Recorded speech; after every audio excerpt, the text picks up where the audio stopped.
Hello my dear friends. Vidyarthi classes math plus में आपका स्वागत है। आज हम कक्षा 10 गणित के बुक से अध्याय 6 त्रिभुज से संबंधित भुजा कोण भुजा समरूपता प्रमेय को सिद्ध करेंगे, जिसमें दिया है यदि दो त्रिभुजों में संगत भुजाओं का एक युग्म आनुपातिक हो और आंतरिक कोण बराबर हो तो ये त्रिभुज समरूप होते हैं। तो सबसे पहले यहाँ पर हम एक चित्र बनाए हैं जिसमें त्रिभुज ए बी सी है और त्रिभुज डी ई एफ है। तो इसका जो भुजा का एक युग्म जो है वो अनुपातिक है। इसमें जो ए बी का और बटे डी ई बराबर ए सी बटे डी एफ ये अनुपातिक हैं और इसका एक कोण बराबर है। तो हमें सिद्ध करना है कि ये त्रिभुज समरूप हैं। तो सबसे पहले हम यहाँ पर लिखते हैं, दिया है त्रिभुज ए बी सी तथा त्रिभुज डी ई एफ में, इन दोनों त्रिभुज में यहाँ पर ए बी बटे डी ई बराबर ये जो ए बी है बटे डी ई बराबर ये ए सी बटे डी एफ तथा कोण ए बराबर कोण डी, ये जो कोण ए है इस कोण डी के बराबर है। तो हमें सिद्ध करना है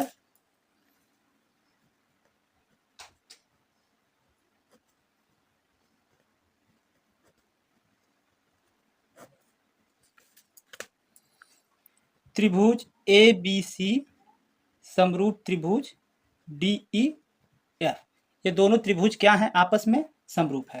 तो इसे सिद्ध करने के लिए सबसे पहले हम एक रचना कर लेते हैं। तो यहाँ पर रचना करेंगे,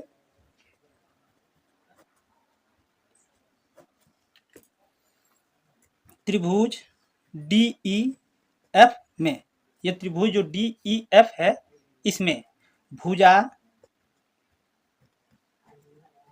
डी ई तथा डी एफ पर, इस भुजा डी ई और डी एफ पर हम यहाँ पर बिंदु अंकित करेंगे। यहाँ पर एक बिंदु अंकित करते हैं P और यहाँ पर एक बिंदु अंकित करते हैं Q।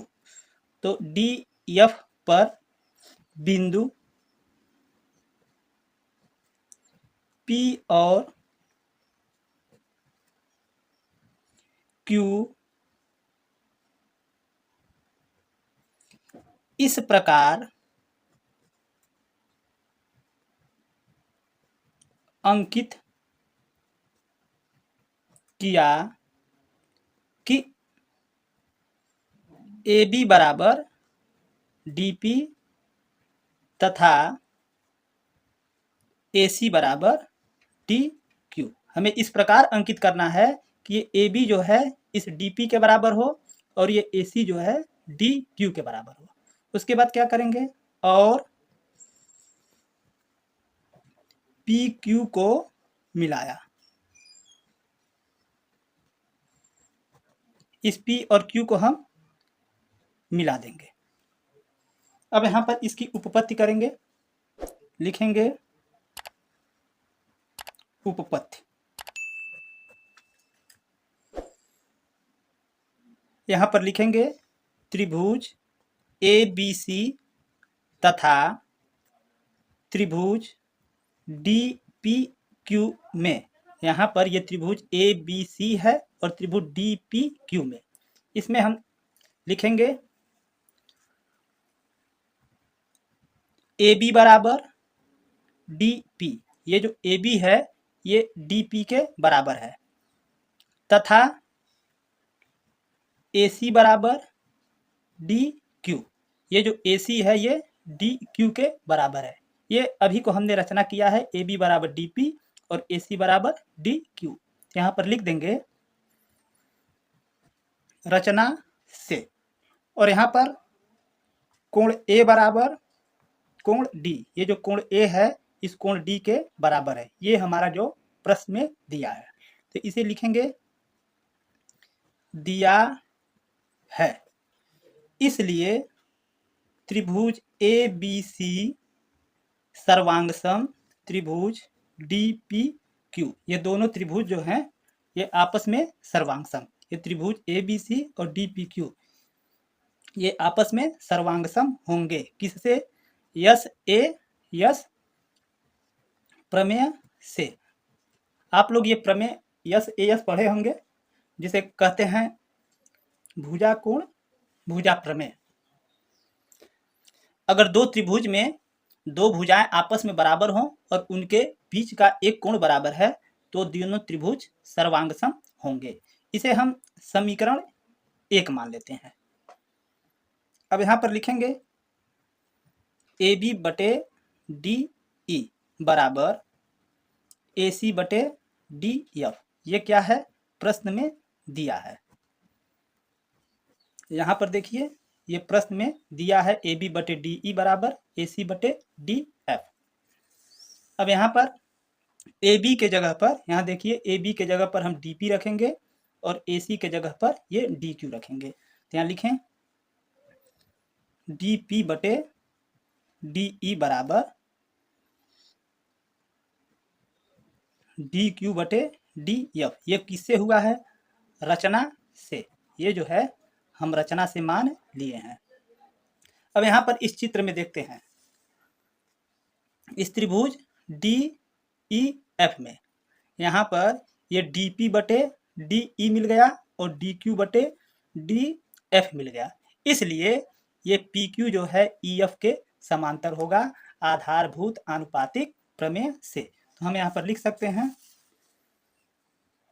इसलिए पी क्यू समांतर ई एफ किससे हुआ है?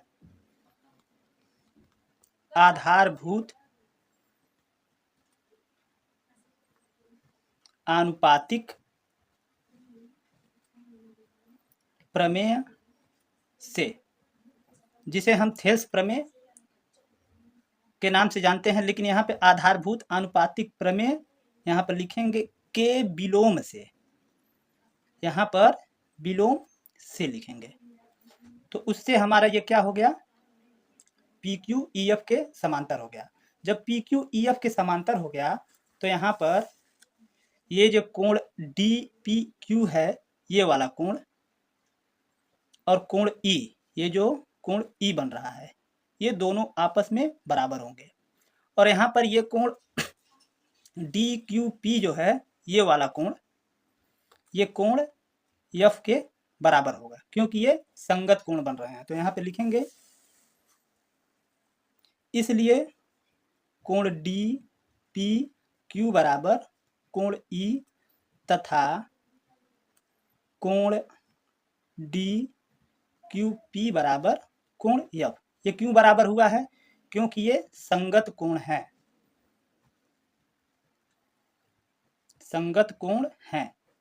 आप लोग पढ़े होंगे कि जब जो दो रेखाएं परस्पर समांतर होती है और उसे कोई तिर्यक रेखा काटती है तो उसके संगत कोण आपस में बराबर होते हैं। अब यहाँ पर लिखेंगे त्रिभुज डी पी क्यू तथा त्रिभुज डी ई एफ में, यहाँ पर चित्र में देख लीजिए ये जो त्रिभुज डी पी क्यू है और त्रिभुज डी ई एफ में हम क्या करते हैं, यहाँ पर कोण डी बराबर कोण डी, ये क्या है? उभयनिष्ठ है, दोनों त्रिभुज में है। और यहाँ पर कोण डी पी क्यू बराबर कोण ई तथा कोण डी क्यू पी बराबर कोण एफ। ये क्या हुआ है? देखिए हम यहाँ पर सिद्ध किए हैं, तो यहाँ पर लिख देंगे सिद्ध हुआ है। अब यहाँ पर एक बार फिर चित्र पर आते हैं। यहाँ पर देखिए ये कोण डी जो है ये त्रिभुज डी पी क्यू में भी है और त्रिभुज डी ई एफ में भी है, इसलिए कोण डी बराबर कोण डी होगा। और ये कोण डी पी क्यू बराबर ये कोण ई और कोण डी क्यू पी बराबर कोण एफ। तो इन दोनों त्रिभुज के तीनों कोण आपस में बराबर हो गए। तो हम यहाँ पर लिख सकते हैं इसलिए त्रिभुज डी पी क्यू समरूप त्रिभुज डी ई एफ। ये दोनों त्रिभुज समरूप होंगे किससे? एंगल एंगल एंगल से। आपने इसके पहले पढ़ रखा है कोण कोण कोण समरूपता प्रमेय, उसी से ये क्या हो गया है? समरूप हो गया। अब यहाँ पर देखिए त्रिभुज डी पी क्यू, यहाँ पर ये त्रिभुज डी पी क्यू जो है त्रिभुज ए बी सी के सर्वांग सम है, जो कि हम समीकरण 1 मानते हैं। तो इसलिए त्रिभुज डी पी क्यू के जगह पर हम त्रिभुज ए बी सी लिख सकते हैं। यहाँ पर लिखेंगे त्रिभुज डी पी क्यू के जगह पर त्रिभुज ए बी सी समरूप त्रिभुज डी ई एफ। ये किससे हुआ है? समीकरण 1 से। तो हमें यही सिद्ध करना था कि त्रिभुज ए बी सी समरूप त्रिभुज डी ई एफ। अतः हम कह सकते हैं यदि दो त्रिभुजों में संगत भुजाओं का एक युग्म अनुपातिक हो और आंतरिक कोण बराबर हो तो वो त्रिभुज समरूप होते हैं। इसी को हमें सिद्ध करना था।